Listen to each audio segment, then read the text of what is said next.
రోజులు ఎలక్షన్ రాబోతుంది కదా, జనాల్లో ఎలా ఉందన్న స్పందన?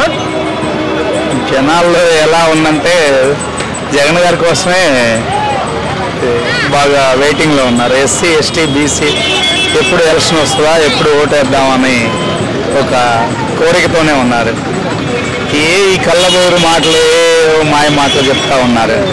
అవి నమ్మే పరిస్థితుల్లో అయితే ఎవరు లేరు. అలాగే మరి పవన్ కళ్యాణ్ చంద్రబాబు సైకో జగన్ సైకో పాలన. ఇప్పుడు మనం ఒక మనిషిని విమర్శించాలంటే ఏదో ఒకటి అనాలి కదా, ఇది కామన్ తప్పదుగా.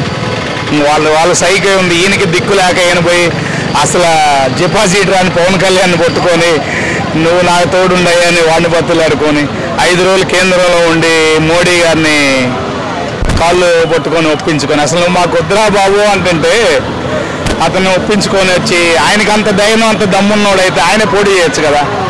ఇప్పుడు జగన్ సింగిల్గా సింహంలాగా వస్తుంది కదా. ఒక్కొక్కడు అంటాడు మేము పందెం పెడదామంటే వచ్చేవాళ్ళు లేడని. అసలు ఆయనకే దిక్కు లేక 5 రోజులు ఢిల్లీలో కొనుక్కొని నువ్వు ఏదో ఒక విధంగా ముందు రేపు నెక్స్ట్ నేను ఎటు ఓడిపోతున్నాను, మళ్ళీ కేసులు ఇరికిస్తారు, ఎన్డీఏతో పొత్తుంటే ఏదన్నా మనకు బలం దొరుకుద్దని అక్కడ పోయి కూర్చుంటే ఇక్కడ ఏదో ఈ పిచ్చి పిచ్చిగా మాట్లాడటం ఇవన్నీ చేయటం. మీరు అన్నారు కదా డిపాజిట్ లేదు పవన్ కళ్యాణ్ అని, మరి ఏ పవన్ కళ్యాణ్ ఇప్పుడు జగన్ గారు తొక్కేస్తా మాటలు నేను అనకూడదా? నాకు రావా మాటలు అనొచ్చా అనకూడదా? మరి అట్లా కాదండి, మాటలు ఏముంది.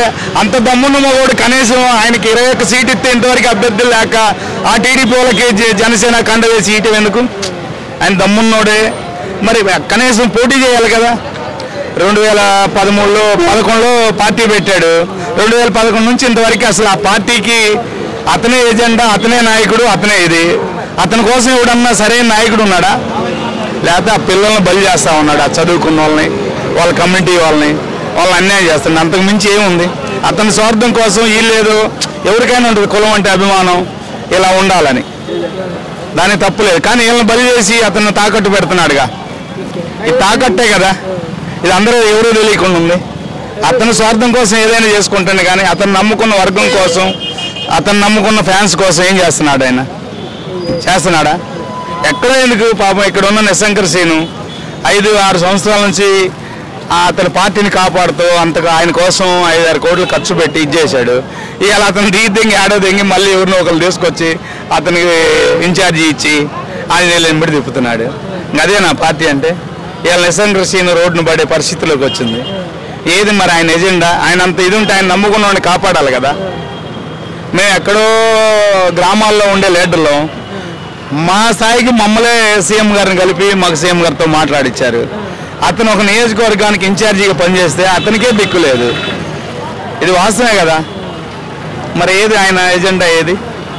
ఇవన్నీ ఏంటంటే పక్కన వాళ్ళు ఓట్లు వేయాలంటే ఏదో ఒక విధంగా అబ్బో అయిపోయింది జగన్ పని, ఇంకా జగన్ ఏం లేదు, ఆ ముగ్గురు ఏకమయ్యారు, వాళ్ళ 2,000 ఓట్లు వస్తాయి, 2,000 ఇది చెప్పుకోవటం అలా పుట్టిస్తే ఆ పందానికి రావట్లేదు. ఏదో వాళ్ళు పందానికి వచ్చినట్టు, ఎవడో ఎనికి తగ్గినట్టు, మేము 1,00,000 2 లక్షలు ఇస్తామన్నా రావట్లేదు, జగన్ గెలిచే పని అయితే ఎందుకు రావట్లేదు. కానీ ఎవడు రాడు. మళ్ళీ మొన్న మా ఊర్లో కూలి చేసుకునే అతని మీద 50,000 పందెం, ఎన్నుకోంలో బ్రహ్మనాడికి వెళ్ళాడు, పైన జగన్ రాడు అని. సరే ఎవడో రాండి అని చెప్పి 50,000 తీసుకొని పిల్లలు వాళ్ళు లేచేటోళ్ళు అడిపోయారు. మరి అంత 100కి 100 100% గెలుస్తాడు. ఇంకా గెలవకపోతే ఈ జనాలకి విశ్వాసం లేనట్టే.